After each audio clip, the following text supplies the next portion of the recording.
Morning, everyone. Morning. Just have to get the specs on. Just one second.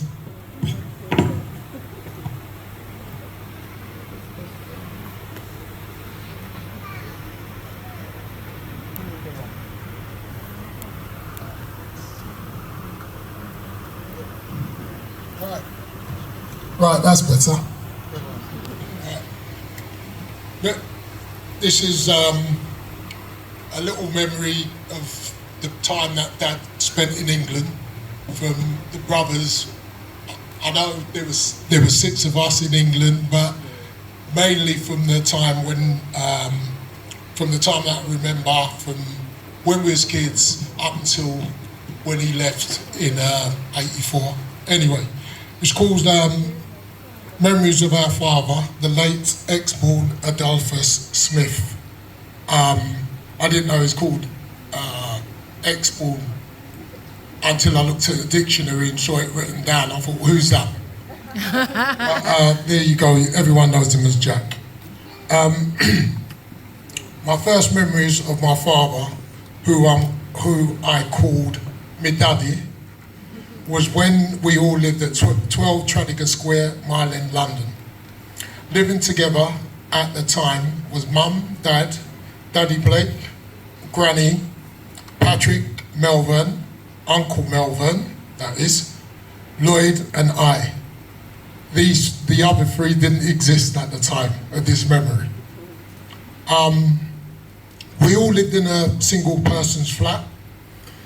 Back then things were very different.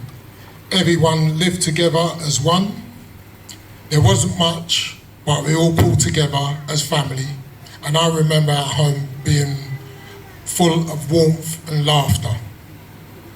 One of my earliest memories of me daddy that sticks out in my mind is when him and Daddy Blake returned home late one night from an evening out. Me daddy was very merry. or so it seemed to me as a little child. So merry that Mum and Granny had to sober him up by force feeding him fresh oranges, as this was a way to get him sober, obviously.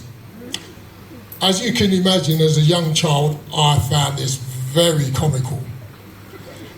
As you know, he was a tall man and was in a right state, and I've never seen him like that before. In and around 1968, that's the year Alan was born, we moved from Mile End to 9 Reginald Road, still in East London. This was our first real home. Dad, being an ambitious man, decided not to rent, but to buy his home. And this is when we saw Dad in his element. I can remember that sometimes after a hard week at work, my daddy held Saturday night music nights as a way to relax. This would be my introduction into artists such as Toots and the Maytals, Desmond Dekker, Millie, Otis Redding, and as my nephew alluded to earlier, many more, including country and western and loads more. And this instilled in me, and no doubt all my brothers, the love of music. My daddy was a smart man, and as a father of 6 boys, he ensured that we were all trained in to support in any way we could. For example, if he was partying on a Saturday night, us, the shoe shine boys, as we like to call ourselves back then, were all trained to shine his shoes to make them glisten. And glisten they did. Obviously, some would do a better job than others. The more better you were at it, the more often you'll be chosen to shine Dad's shoes. I also remember we would also accompany Dad on his plumbing jobs. Back then, we were chosen and had no choice. It seemed you had it was something that you had to do and you could not refuse. I remember him giving me a good telling off because I fetched him the wrong tool. Mr. Pinchers! Yeah, and I never forgot it the next time. So this did, however, train us to be proficient at fixing things and completing jobs around the home. Good on you, Dad. I often wonder why I called my father me daddy as a child. We was like little Jamaican boys born in England, but talking like we was Jamaicans. Me daddy, can I have some money? That type of thing. But what happened, thinking back, this was because we didn't mix much with other children and spoke with a Jamaican accent, or so we thought. However, this didn't change until I heard a little white boy address his father as Dad. I remember thinking, Dad? Oh, that's what I'll call me daddy. It sounds so much more grown up. So that very day, when I returned home, I addressed my father as Dad. I vividly remember his reaction. He turned his head swiftly, as if to take a double take. What weird. And I remember. He took notice of what I was saying and smiled. I remember feeling a little bit weird, but hey, after that, it was all good. I speak for everyone. I say this, however, will take some getting used to at the time.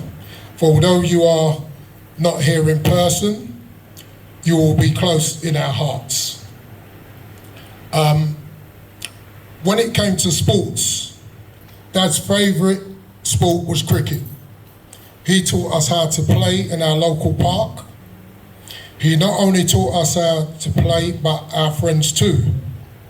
Our fathers affectionately known, our friends, affectionately known as the reggae crew, would always greet Dad when in his presence. Our parents taught us to be respectful and never to address the elders as we would our friends. When my peers saw my dad, they was always respectful and would mention how serious he looked. I believe then Dad didn't smile a lot. Everyone talks about Dad smiling. Trust me, with us, there was no smile. That smile was news to us when we saw it was real. And if you can imagine, you wouldn't smile if you had 6 boisterous boys to keep in check. And keep in check he did. Our father was a disciplinarian and strongly believed in spare the rod and spoil the child. When it came to that belt, it would come like a lightning flash and everyone would run for cover. Some of us would not listen, so they felt that belt more regular than others. You know who you are.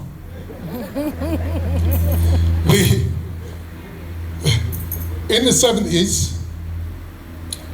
Dad worked at Ford's Motor Company, and then back then, his favourite pastime on the weekend, going to watch with his friends, his beloved West Ham United play live. This was, even though they was the most racist set of supporters that you ever likely to come across. But that didn't bother him. Dad took to studying in the evening to better himself, and when he completed his studies, he will become a qualified plumber. He worked at the Greater London Council in Tower Hamlets, Poplar at the time, Poplar Council. He understood his craft well, and as a result, a friend of mine who was his apprentice still says today that Dad was a serious taskmaster, and he was also a bit of a flirt, as many of you might have picked up. He mentioned that Dad commanded respect in the industry, and when he spoke, everyone listened. Yep, that was Dad. Dad was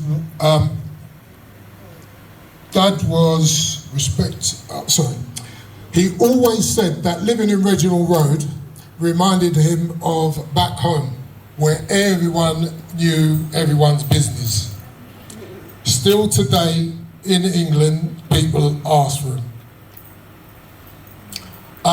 So by this time, the youngest three of us, Azzy, Alan and Julian, left with Mum to go to America in 1983. 82. In the year that followed, Dad supported us in getting ready for his departure in 1984. I particularly remember the trip to the airport being really quiet. It was me, Lloyd, and Dad's cousin Neville. And in the car, you could hear a pin drop. Dad, as he was dressed sharp, like a typical English gentleman, with his briefcase. We sat for a little while after checking, and Dad said to Lloyd and I, go and get me a newspaper. And I thought, hold on, he's already got a newspaper. What's he sending us with a newspaper for? But we ran with it and went and got him the Daily Telegraph. And on our return, needless to say, Dad had gone. So it's like, well, what's happened? But we knew, as many of you know now, that Dad cried at weddings, funerals, and other events that touched his heart. So, today is a very sad day for the family and friends and all relatives. And today, Dad, we will be crying for you. We love you. We love you, Dad. From the bottom of our hearts, may you continue to rest in peace.